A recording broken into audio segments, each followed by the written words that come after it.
Всем привет! С вами Комедиан, и сегодня будет не совсем обычный ролик для моего канала. Кстати, этот ролик является первым в 2021 году на моем канале. Сегодня я хотел бы рассказать вам про относительно новый инди-survival хоррор Psycho на Сутока. Это игра про девушку Эндера, которую, по всей видимости, зовут Сайко. В начале игры главный герой просыпается в кабинете директора, полностью связанный. Перед ним как раз таки стоит Сайко. Она говорит, что никогда не причинит ему вреда, но он причинит. Сайко, как я уже сказал, Яндера и страдает раздвоением личности. И под словом «он» она подразумевает свою вторую личность.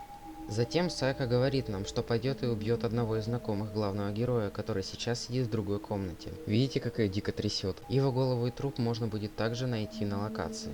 После этого Сайко уходит, оставляя нас одних в комнате. Как такового сюжета в игре нет, и тогда у вас встает вопрос. А чем же тогда эта игра интересна и чем она вообще выделяется среди остальных?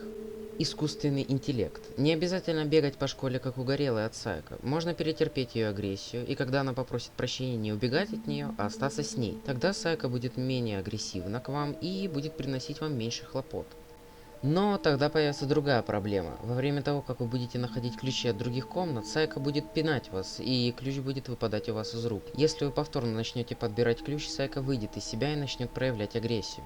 Перед приступом агрессии она становится на месте, она делает так всегда, тем самым давая вам немного времени на то, чтобы вы быстро схватили ключ и побежали к комнате, которую нужно открыть. После открытия нужного кабинета вы можете подождать Сайко и вытерпеть несколько ее ножевых ударов, после чего она будет извиняться. Вы же повторяете тот же алгоритм, просто стоите и ждете ее. Если вы не убежите от Сайко, когда она будет просить прощения, то она обрадуется, и зачастую она даст вам аптечку. Тут же есть еще один нюанс. Если вы не примете подарок Сайко, она тоже может выйти из себя. В первую очередь Эндера нестабильна, и поэтому Сайко в любой момент может повалить вас и начать тащить в ближайший от вас кабинет. Иногда вам может повезти, это будет именно та комната, в которую вы хотели попасть ранее, и вам не нужно будет искать от нее ключ. Не знаю, как это работает, но если вы присядете перед Сайко и посмотрите ей в лицо, она тоже начнет проявлять агрессию. Суть игры заключается в том, а я не мог это еще позже сказать. В общем, суть игры это сбежать из школы путем поиска 4 цифр кода в разных кабинетах, чтобы открыть сейф с ключом от выхода. Но для того, чтобы увидеть одну из цифр кода на доске, нужно включить электричество в школе с помощью электрощитка, а также в самой комнате. И тут опять же Сайко будет вам мешать. Она как вампир, не особо любит свет, поэтому каждый раз, когда вы будете отворачиваться от выключателя, она тут же выключит его, тем самым не давая вам посмотреть цифру кода. Тут можно воспользоваться еще одной хитростью. Когда вы отворачиваетесь от Сайко, она может запрыгнуть вам на спину. И когда она будет у вас на спине, вы можете без особых трудностей включить свет и посмотреть одну из цифр кода. Иногда Сайко опять же может начать истерить и без причины перережет вам горло или же свернет шею. В игре есть две концовки, плохая и хорошая. В хорошей концовке вы успешно сбежите из школы, а в плохой Сайко отрубит вам голову в кабинете директора. Теперь шутки «а голову ты дома не забыл» будут не актуальны.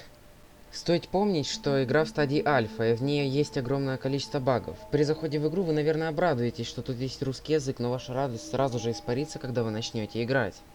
Во-первых, не все фразы переведены, а во-вторых, перевод сделан не досмысленно, а дословно, что очень часто может вводить вас в заблуждение или просто устраивать у вас недопонимание.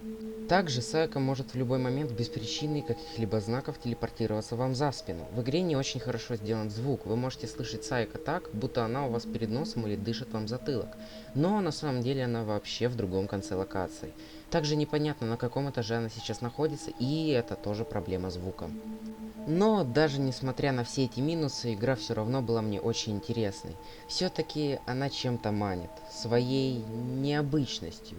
Ты играешь в игру не из-за хоррор составляющей, а больше из-за самой Сайко, потому что интересно подружиться с ней или же перехитрить. Я надеюсь, вам понравился данный необычный для моего канала ролик.